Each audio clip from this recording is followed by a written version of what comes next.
Good morning, everyone. I am Crazia Jane Amtrasario from DSED Math 3B.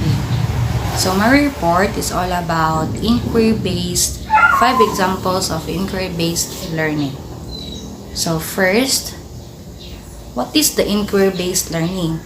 Ang inquiry-based learning or ang pagkatun nga nakabase sa pagpangutana makatabang sa mga estudyante nga mahimong labi ka creative ug independent. Kay kini naghatag og dugang opportunity para sa mga estudyante nga makahimo og problem coping, solving, and researching skills. 5 examples of inquiry-based learning.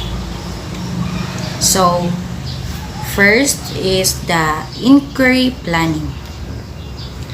Ang inquiry planning mao ang una nga hugna sa proseso sa inquiry-based learning. Kinahanglan mahibalan sa mga estudyante nga ang una nga katuyuan sa inquiry-based learning kay nakabase sa pagpangutana. Kay mao ni ang mag-develop sa mga kahanas sa pagkat-on sa pagkuha kay naa sila curiosity and optimism.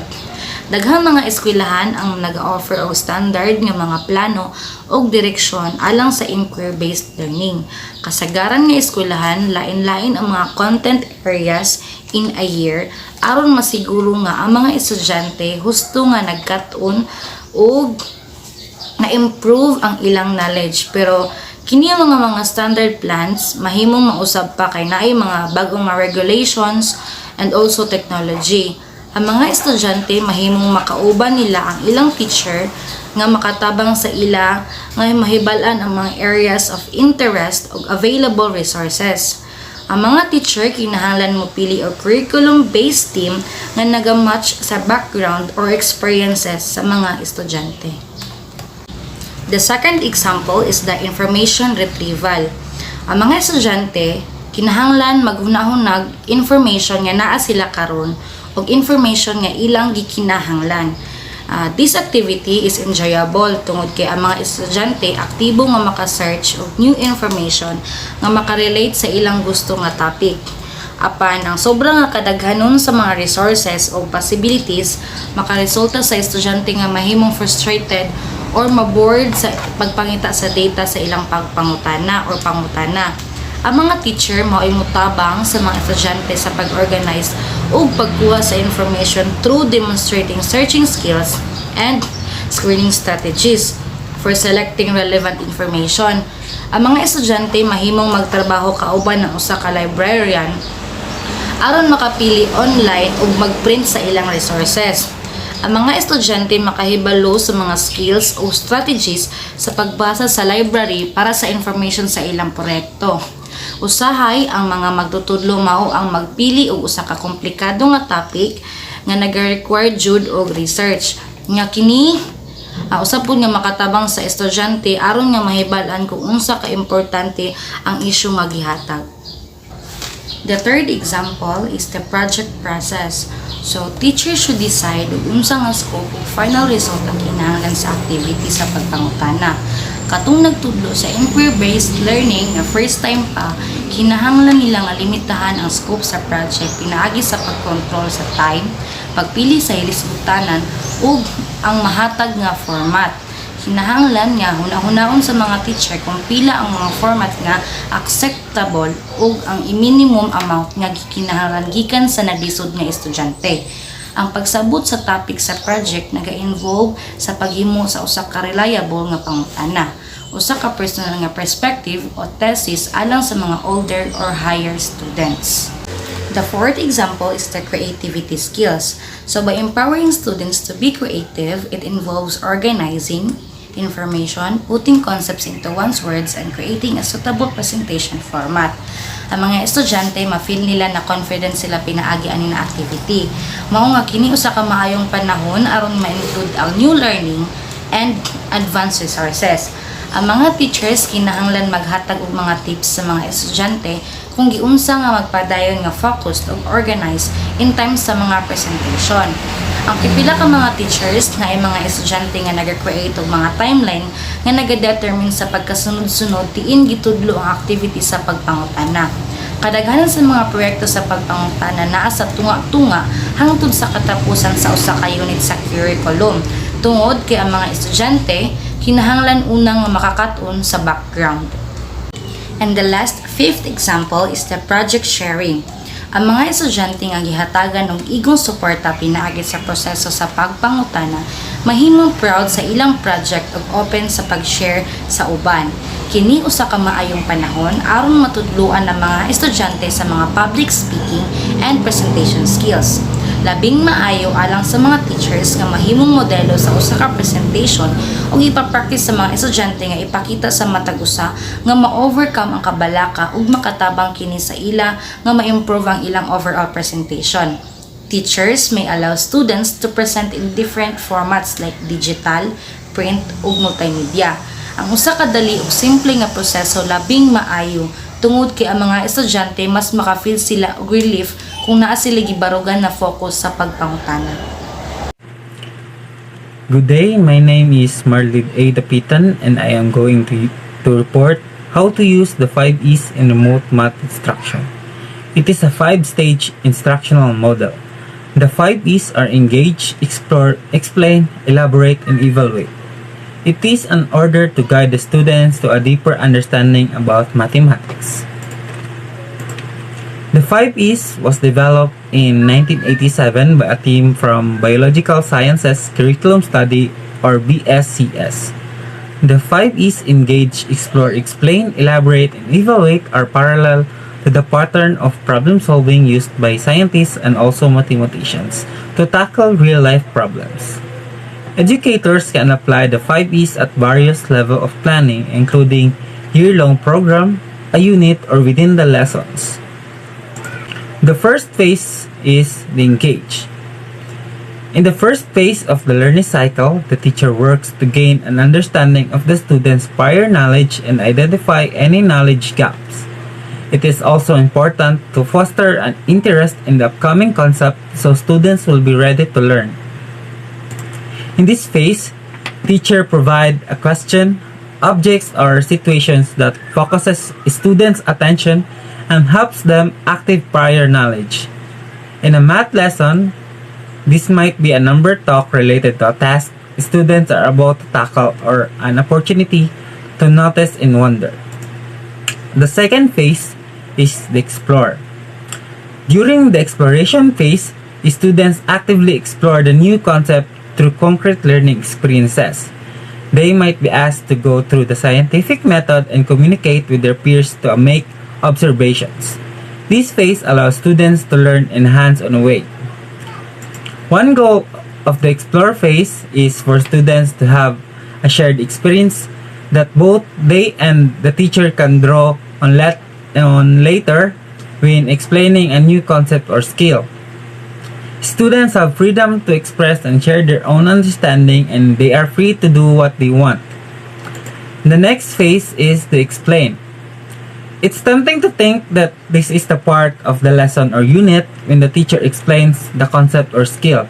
However, the BSCS emphasizes that the concept or skill is actually students who should explain what they observe or learn, while the teacher supports them with formal language as needed. After explain phase is the elaborate. The elaborate phase gives students a chance to extend their thinking and transfer their developing knowledge to new situations. Elaboration phase focuses on giving students space to apply what they've learned. This helps them to develop a deeper understanding. Teachers may ask students to create presentations or conduct additional investigations to reinforce new skills. The elaborate phase gives the students a chance to extend their thinking and transfer their developing knowledge to new situations. This is an opportunity for students to work out misconceptions, often through collaboration within a face-to-face settings. During distance learning, our teachers have provided opportunities for collaboration synchronously through Zoom and asynchronously through demos. The next and the last is the evaluate stage, or in the final phase, both students and teachers assess students' learning. It is also helpful to note whether students approach problems in a different way based on what they've learned. In the final stage, students return to an engaged phase to compare their earlier understanding of what they know now.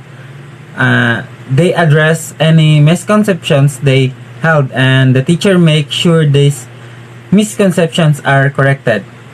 They reflect on what they know, and they are now able to prove that they know in writing, discussions, and demonstrations. The 5E model is most effective when students are encountering new concepts for the very first time because there is opportunity for a complete learning cycle. Using the 5Es model as the basis for a single lesson decrease the effectiveness of the individual phase due shortening the time and opportunities for challenging and restructuring of concepts and abilities for learning. The 5E model helps students to use inquiry to connect new information with prior knowledge through practices and reflection.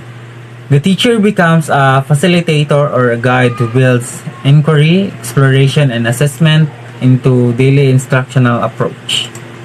And that would be all. Thank you. Good morning, everyone. I am Tashana Julia Asabir. I will report the 5Es lesson plan template and the benefits of inquiry-based learning.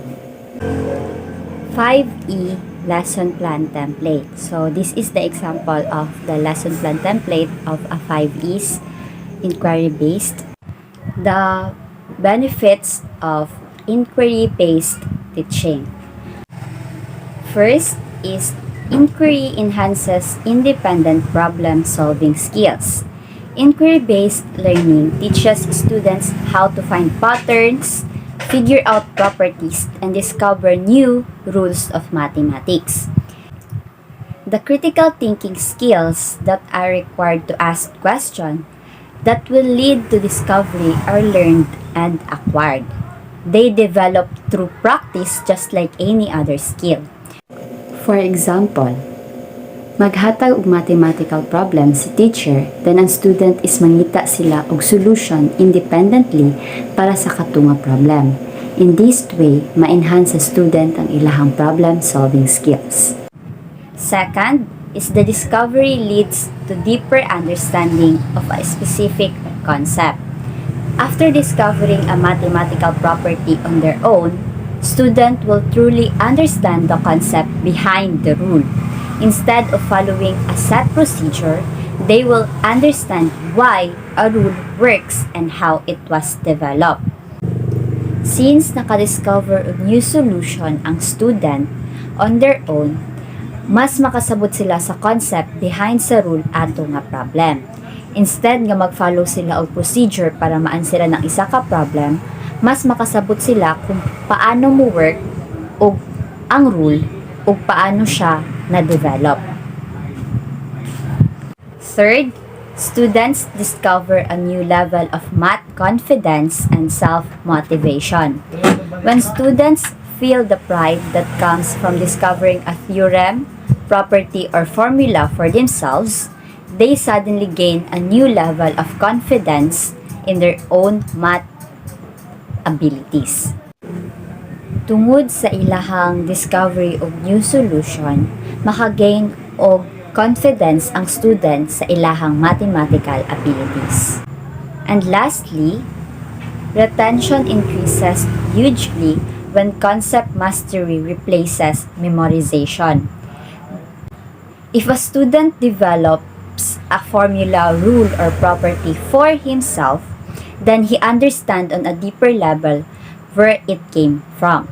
He won't have to memorize it at all. The student can reproduce the formula at any time because he discovered it.